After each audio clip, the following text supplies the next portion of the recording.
میرا اصل میں جی چاہتا ہے کہ یہ باتیں آپ کو یاد ہو جائیں.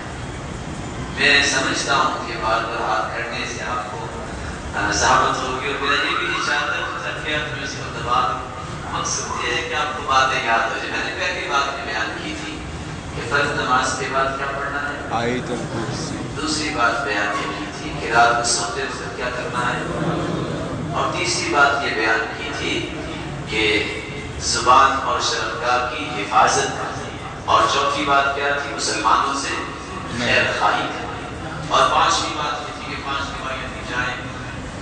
ایک تحفے کے طور پہ پیاری حدیث آپ کے سامنے پیش کر کے بات کو ختم کرو. اس میں جنت اور جہنم دونوں کا تذکرہ ہے. جنت میں کیسے جا سکتے ہیں؟ یہاں بیٹھے بیٹھے. اور جہنم سے کیسے بچ سکتے ہیں؟ انس رضی اللہ تعالی عنہ بھی ہے، آپ صلی اللہ علیہ وسلم نے فرمایا من سأل اللہ الجنة 3 مرات قالت الجنة اللهم ادخله الجنة. کوئی بیٹھا ہے، سفر میں جا رہا ہے، لیٹا ہے، کسی حالت میں ہے، 3 مرتبہ سب یہ کہتے ہیں اللہم انی اسألک الجنة. کہتے ہیں اللہم انی اسألک الجنة، اللہم انی اسألک الجنة.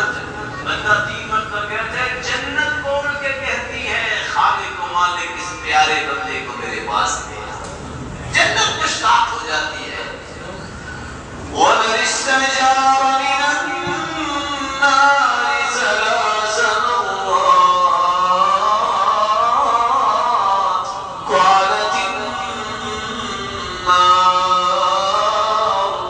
اللهم أجره من النار.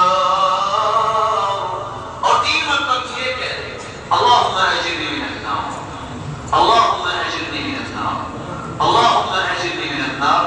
جہنم بول کے کہتی ہے خالق و مالک اس اپنے مقرب بندے کو میرے پاس نہ لے گیا. اللہ سے دعا کیجیے اللہ ہم سب کو جہنم سے محفوظ فرمائے اور جنت کا وارث بنائے. جو بیمار ہیں اللہ ان کی بیماری کو شفاؤں میں بدل دے. جو کسی مصیبت میں مبتلا ہے اللہ ان کی مصیبت کو خوشیوں میں بدل دے. جو کسی تنگی میں مبتلا ہے اللہ ان کی تنگیوں کو آسانیاں بنا دے. اور جو بے روزگار ہے مقروض ہے اللہ ان کی غیبی خزانوں سے مدد فرمائے، ان کا توکل و خوشحال بنائے. جو صاحب اولاد ہے اللہ ان کی اولاد کو نیک بنائے، دست بازو بنائے، آنکھوں کی ٹھنڈک بنائے، اور والدین میں صدقہ جاریہ بنائے. اور جو لوگ بے اولاد ہیں خالق و مالک ان کی چوریوں کو بھی بارونق بنا دے. الہ العالمین امت اسلامیہ پہ رحمت کا نزول فرما، سب کو محبت و الفت و اجتماعیت نصیب فرما، ملک پاکستان کو امن و استحکام کرنے والا بنا. الہ العالمین جب تک رکھنا ایمان سے رکھنا، جو بلانا تو ایمان کی خوبصورت کیفیت میں بلانا. اے اللہ اس طرح آج تیرے گھر میں جمع ہے ہم سب کو جنت الفردوس میں جمع فرما. اقول ما تسمعون واستغفر الله العظيم الجليل لي ولكم ولسائر المسلمين في كل ذنب فاستغفروه انه هو الغفور الرحيم. ایک بہت خوشخبری ہے، اسلامیہ فارغ میں بڑی مدت سے طالبات کے درس نظامی کی کمی محسوس کی جا رہی تھی. اب الحمدللہ فصیح روڈ اسلامیہ فارغ میں ایک طالبات کے مدرسہ کی ابتدا کی گئی ہے.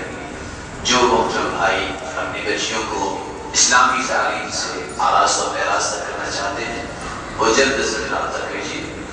مدرسہ ابتدائی طور پر رہائشی نہیں ہے، مقامی رہائشی لوگ استفادہ کر سکتے ہیں. رابطے کے لیے